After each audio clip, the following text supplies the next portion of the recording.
Item ಯಾವುದೇ ಇರಲಿ try ಮಾಡಿ ಆಚಿ ಚಿಕನ್ ಮಸಾಲಾ. ಅಯೋಧ್ಯೆಯ ರಾಮ ಮಂದಿರದಲ್ಲಿ ದೇಣಿಗೆಯನ್ನ ಕಳ್ಳತನ ಮಾಡಿದಂತಹ ಪ್ರಕರಣ ದೇಶದಾದ್ಯಂತ ಸಂಚಲನವನ್ನು ಮೂಡಿಸಿದೆ.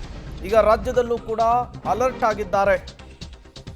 ಅಯೋಧ್ಯೆಯ ರಾಮ ಮಂದಿರದಲ್ಲಿ ದೇಣಿಗೆ ಕಳವು ಪ್ರಕರಣ ರಾಜ್ಯದ ಮುಜರಾಯಿ ದೇವಸ್ಥಾನಗಳಲ್ಲಿ ಕಟ್ಟೆಚ್ಚರವನ್ನು ವಹಿಸಲಾಗಿದೆ. ಮುಜರಾಯಿ ದೇವಸ್ಥಾನಗಳಲ್ಲಿ ಕಾಣಿಕೆಯನ್ನ ಎಣಿಕೆ ಮಾಡುವ ವಿಚಾರಕ್ಕೆ ವಿಡಿಯೋ ರೆಕಾರ್ಡಿಂಗ್ ಕಡ್ಡಾಯ ಅನ್ನುವಂತಹದ್ದು. ಬ್ಯಾಂಕ್ಗೆ ಹಾಕುವವರೆಗೂ ಕೂಡ ವಿಡಿಯೋ ಚಿತ್ರೀಕರಣಕ್ಕೆ ಸೂಚನೆ. ಶೀಘ್ರದಲ್ಲಿಯೇ ಮಾರ್ಗಸೂಚಿಯನ್ನು ಹೊರಡಿಸುವುದಕ್ಕೆ ಮುಜರಾಯಿ ಇಲಾಖೆ ರಾಜ್ಯ ಸರ್ಕಾರ ಚಿಂತನೆಯನ್ನು ನಡೆಸಿದೆ ಅನ್ನೋದು ಗೊತ್ತಾಗ್ತಾ ಇದೆ. ರಾಜ್ಯದ ಮುಜರಾಯಿ ಇಲಾಖೆಯಲ್ಲೂ ಕೂಡ ಈಗ ಹೈ ಅಲರ್ಟ್ ಅನ್ನ ಕೈಗೊಂಡಿರುವಂಥದ್ದು.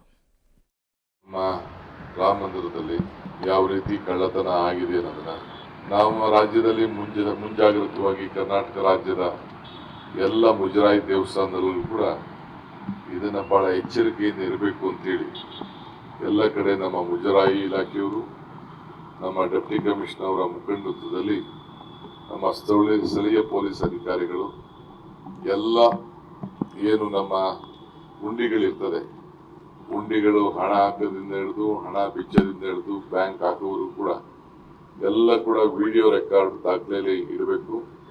ಒಂದು ನೇರವಾದಂಥ ಸಂಪರ್ಕವನ್ನು ನಮ್ಮ ಪೊಲೀಸ್ ಸ್ಟೇಷನ್ ಅಲ್ಲಿ ಡೈರೆಕ್ಟ್ ರಿಲೇ ಸಿಸ್ಟಮ್ ಅನ್ನು ನೀವು ಇಟ್ಕೊಳ್ಬೇಕು ಅನ್ನೋದು ಕೂಡ ನಾನು ಈಗಾಗಲೇ ಮಾರ್ಗದರ್ಶನವನ್ನು ಕೊಟ್ಟಿದ್ದೇನೆ.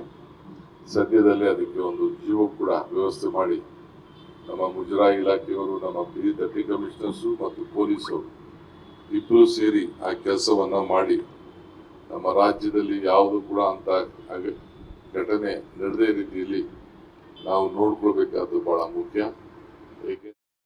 ಡೀಟೇಲ್ಸ್ ಅನ್ನ ಕೊಡೋದಕ್ಕೆ ನಮ್ಮ ಪ್ರತಿನಿಧಿ ಮಸೂದ್ ನೇರ ಸಂಪರ್ಕದಲ್ಲಿ ಜಾಯಿನ್ ಆಗಿದ್ದಾರೆ. ಮಸೂದ್, ಬಹಳಷ್ಟು ಸರ್ಕಾರಿ ಕಚೇರಿಗಳಲ್ಲಿ, ಪೊಲೀಸ್ ಠಾಣೆಗಳಲ್ಲಿ ಸಿಸಿ ಕ್ಯಾಮೆರಾಗಳು ಹಳ್ಳ ಹಿಡಿದು ಎಷ್ಟೋ ವರ್ಷಗಳಾಗಿದ್ದಾವೆ. ಈಗ ದೇವಸ್ಥಾನಗಳಿಗೆ ಸಿಸಿ ಕ್ಯಾಮೆರಾ ಹಾಕಬೇಕು ಅಂತೇಳಿ ಸರ್ಕಾರ ಮುಂದಾಗ್ತಾ ಇದೆ.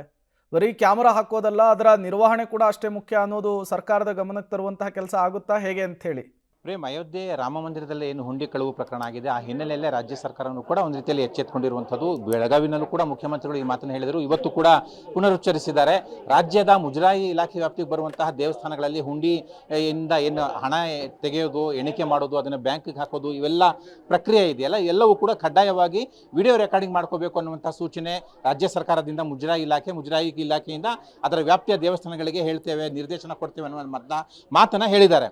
ಬರೀ ವಿಡಿಯೋ ರೆಕಾರ್ಡಿಂಗ್ ಜೊತೆಗೆ ಈಗಾಗಲೇ CCTVಯನ್ನು ಕೂಡ ಎಲ್ಲ ಕಡೆಯಿಂದ ಕೂಡ ಅಳವಡಿಕೆ ಮಾಡಬೇಕು, 24 ಗಂಟೆ ಕಾಲ ನಿಗಾ ಇಡಬೇಕು ಅನ್ನುವಂಥ ಸೂಚನೆ ಕೂಡ ಹೋಗಿರುವಂಥದ್ದು. ಹುಂಡಿ ಇರುವಂಥ ಸ್ಥಳ, ಆ ಎಣಿಕೆ ಮಾಡುವಂಥ ಸ್ಥಳ, ಇತರೆ ದೇವಸ್ಥಾನದ ಭಾಗಗಳು ಎಲ್ಲ ಕಡೆಯೂ ಕೂಡ ಈ CCTV ಕಡ್ಡಾಯವಾಗಿ ಅಳವಡಿಕೆ ಮಾಡಬೇಕು, ಅದರ ನಿರ್ವಹಣೆಯನ್ನು ಕೂಡ ಮಾಡಬೇಕು.